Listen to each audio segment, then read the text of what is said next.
നെല്ലിന്റെ താങ്ങുവിലയുടെ കാര്യമെടുത്താൽ തന്നെ കേരള സർക്കാരിനെ വിലയിരുത്താനാവുമെന്ന് ബിജെപി രാജ്യസഭാ എംപി സദാനന്ദൻ. പാലക്കാട് NDA സ്ഥാനാർത്ഥി ശോഭാ സുരേന്ദ്രന്റെ തിരഞ്ഞെടുപ്പ് കൺവെൻഷൻ ഉദ്ഘാടനം ചെയ്ത് സംസാരിക്കുകയായിരുന്നു അദ്ദേഹം.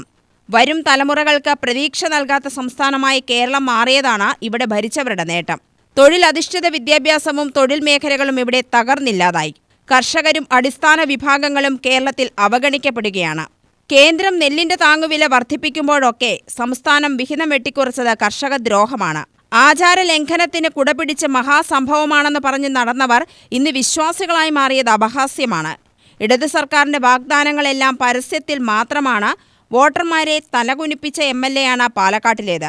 BJP ഈസ്റ്റ് ജില്ലാ പ്രസിഡന്റ് പ്രശാന്ത് ശിവൻ അധ്യക്ഷത വഹിച്ചു.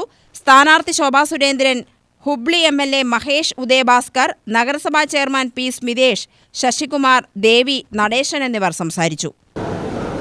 വെറും രണ്ടാന്തരം പൗരന്മാരാണ് നിങ്ങൾ എന്ന് നമ്മുടെ മുഖത്ത് നോക്കി വിരൽ ചൂണ്ടി പറയുന്ന പലരോടും വിനയാന്വിതമായി മാത്രം മറുപടി പറഞ്ഞുകൊണ്ട് ഈ നാടിന്റെ ഹൃദയസ്പന്ദനങ്ങൾ ഏറ്റുവാങ്ങി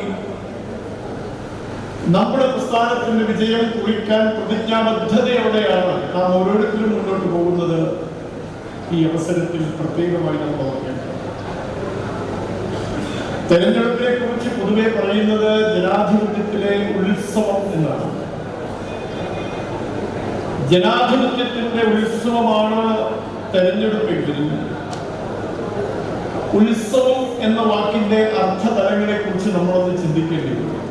ഭാരതീയമായ വിശ്വാസം അനുസരിച്ച് ഉത്സവം എന്ന വാക്ക് നിർവചിക്കപ്പെടുന്നത് ത്രികാലങ്ങളെ കുറിച്ചുള്ള പരിചിന്തനം എന്നാണ്. 3 കാലങ്ങളെ കുറിച്ചുള്ള വിലയിരുത്തലാണ് ഉത്സവം എന്ന സന്ദർഭം. മുൻകാലങ്ങളിൽ എന്താണ് നടന്നത്, ഇപ്പോൾ എന്ത് നടക്കുന്നു, നാളെ എന്തായിരിക്കണം ഈ നാട്ടിൽ സംഭവിക്കേണ്ടത് എന്നതിനെ സംബന്ധിച്ചുള്ള കാഴ്ചപ്പാടുകൾ രൂപപ്പെടുത്തേണ്ട സന്ദർഭത്തെയാണ് ഉത്സവം എന്ന് പറയുന്നത്. ഭാരതത്തിൽ ഉത്സവം എന്ന സങ്കല്പത്തെ ആ തരത്തിലാണ് ജനങ്ങളുടെ മുമ്പാകെ അവതരിപ്പിച്ചിട്ടുള്ളത്. UTV news, Palakkad.